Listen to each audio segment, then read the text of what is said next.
بسم اللہ الرحمن الرحیم۔ وہ 5 لوگ جن کو رات بھر نیند نہیں آتی، وہ 5 لوگ کون سے ہیں؟ جاننے کے لیے ویڈیو کو مکمل ضرور دیکھیے گا۔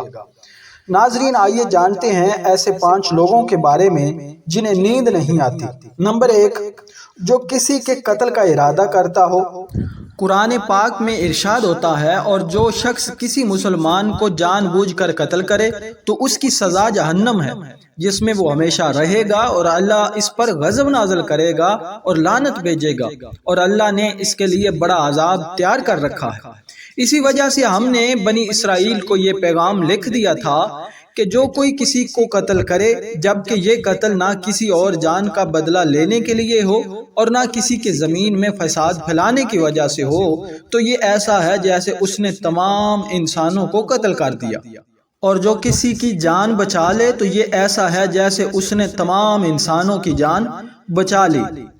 مطلب یہ ہے کہ ایک شخص کے خلاف قتل کا یہ جرم پوری انسانیت کے خلاف جرم ہے، کیونکہ کوئی شخص قتل ناحق کا ارتکاب اسی وقت کرتا ہے جب اس کے دل سے انسان کی حرمت کا احساس مٹ جائے۔ ایسی صورت میں اگر اس کے مفاد کا تقاضا ہوگا تو وہ کسی اور کو بھی قتل کرنے سے دریغ نہیں کرے گا، اور اسی طرح پوری انسانیت اس کی مجرمانہ ذہنیت کی زد میں رہے گی۔ نیز جب اس ذہنیت کا چلن عام ہو جائے تو تمام انسان غیر محفوظ ہو جاتے ہیں۔ لہٰذا قتل ناحق کا ارتکاب چاہے کسی کے خلاف کیا گیا ہو، تمام انسانوں کو یہ سمجھنا چاہیے کہ یہ جرم ہم سب کے خلاف کیا گیا ہے۔ نمبر 2، جس کے پاس مال و دولت ہو اور اسے کسی پر بھروسہ نہ ہو۔ تاریخ کے ہر دور میں ایک سے بڑھ کر ایک دولت مند کرۂ ارض پر نمودار ہوا اور گردش ماہ و سال کے بعد مٹی کا ڈھیر بن گیا۔ اس کے باوجود حضرت انسان سمجھنے کے لیے تیار ہی نہیں۔ دولت کے انبار پانے کے بعد صرف پیغمبر اور اولیاء ہی استقامت پر کھڑے نظر آئے، ورنہ زیادہ تر دولت نے انسان کا دماغ خراب کیا اور انسان غرور کا شکار ہوا۔ اور پھر یہی وہ مقام ہے جہاں پر اس کائنات کا اکلوتا وارث خالق کائنات حرکت میں آتا ہے اور پھر دراز رسی کو کھینچ کر انسان کو نشان عبرت بنا دیتا ہے۔ اس کی سب سے عبرت انگیز مثال قارون کی ہے، جس کے خزانوں کی شہرت ضرب المثل بن چکی ہے۔ نمبر 3، وہ جس نے لوگوں سے بہت سی جھوٹی باتیں کہی ہوں اور لوگوں پر جھوٹے الزام لگائے ہوں۔ حدیث شریف میں ہے، جھوٹے گواہ کے قدم ہٹنے بھی نہ پائیں گے کہ اللہ تعالیٰ اس کے لیے جہنم واجب کر دے گا۔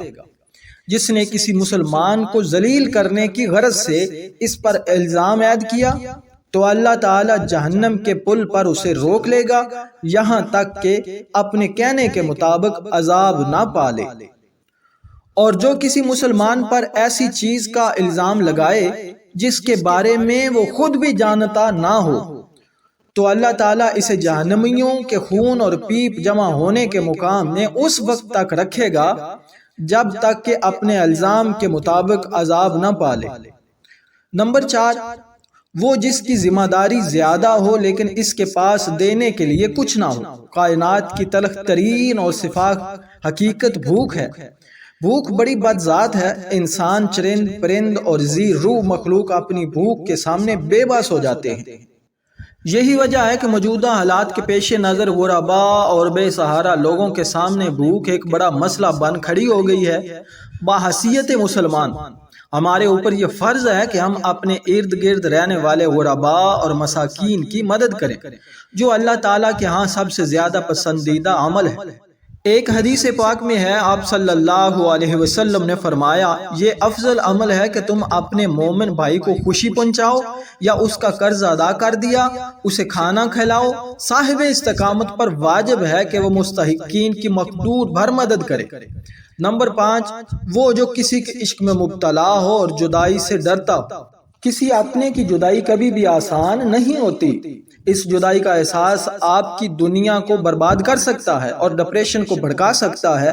وجہ چاہے کچھ بھی ہو، کچھ لوگ محبت کرنے والوں کی جدائی کو جلد ہی قبول کر لیتے ہیں اور آگے بڑھتے ہیں، لیکن کچھ کو ڈپریشن کا سامنا کرنا پڑ سکتا ہے، کیا آپ کو رات سوتے وقت اکثر کروٹیں بدلنا پڑتی ہیں؟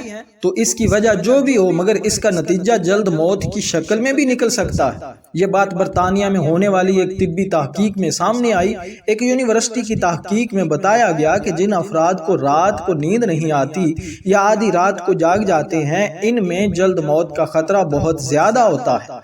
اس تحقیق میں 5 لاکھ درمیانی عمر کے افراد کو شامل کیا گیا تھا اور دریافت کیا گیا کہ نیند کے مسائل سے 2-4 افراد بالخصوص ذیابیطس کے مریضوں میں اس کے نتیجے میں کسی بھی وجہ سے موت کا خطرہ 87% تک بڑھ جاتا ہے۔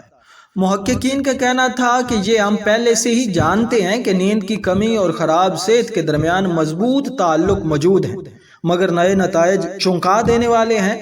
انہوں نے کہا کہ ڈاکٹروں کو نیند کے مسائل کو بہت سنجیدہ لینا چاہیے تاکہ ان میں خطرے کو کم کیا جا سکے۔ تحقیق میں محققین کا کہنا تھا کہ ہم نے گہری نیند کا ایک نیا فائدہ دریافت کیا جو رات بھر میں دماغی کنیکشن دوبارہ منظم کر کے ذہنی تشویش اور بے چینی کو کم کر دیتا ہے۔ نیند کی کمی سے ذہن بوجھل ہوتا ہے، مختلف مسائل کا شکار ہو جاتا ہے، جبکہ زیادہ سونا حالت کو بہتر بناتا ہے۔